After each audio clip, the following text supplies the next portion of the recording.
नमस्कार. आपल्या सगळ्यांचे महाराष्ट्र सोशल न्यूज चॅनलमध्ये हार्दिक स्वागत. चला वळूया तर एका नवीन बातमीकडे. आजची बातमी. अनुसूचित जमातीतील बांधवांना आणि त्यांच्या रक्तनात्यातील व्यक्तींना जातीचे दाखले व जात वैधता प्रमाणपत्र सुलभरित्या मिळावे या प्रलंबित मागणीसाठी आज कोळी महासंघाच्या वतीने धुळे जिल्हाधिकारी कार्यालयाबाहेर जोरदार निदर्शने करण्यात आली.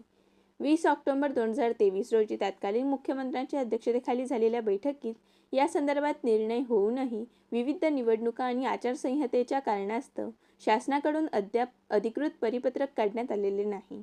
प्रशासनाच्या या दिरंगाईमुळे समाजामध्ये तीव्र नाराजी निर्माण झाली असून आज कोळी महासंघाच्या पदाधिकाऱ्यांनी धुळे जिल्हा प्रशासनाला स्मरणपत्र देत हे प्रलंबित परिपत्रक तात्काळ जारी करण्याबाबत राज्य शासनाकडे तातडीने पाठपुरावा करावा अशी ठाम मागणी या आंदोलनाद्वारे केली आहे.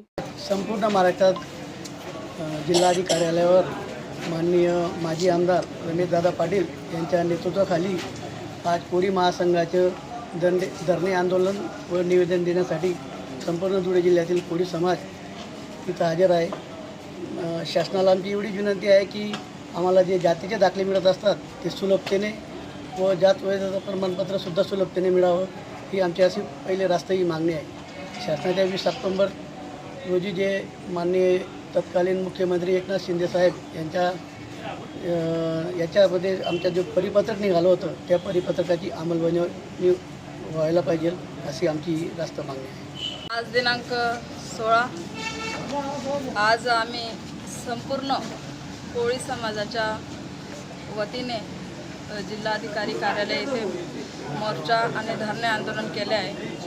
आमच्या मागण्या या आमच्या भविष्यातील येणाऱ्या पिढीसाठी जे जात प्रमाणपत्र आहे त्याला विलंब होत आहे. त्यासाठी वेळोवेळी आम्ही ही मागणी देखील करतो.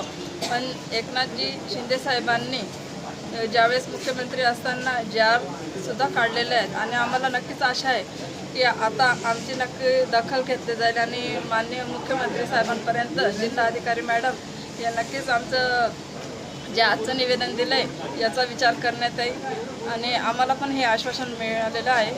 जर यापुढे हे जात प्रमाणपत्राचं परत आम्हाला काहीतरी अडचणी आल्या तर आम्ही या ठिकाणी उपोषणाला देखील बसणार आहोत.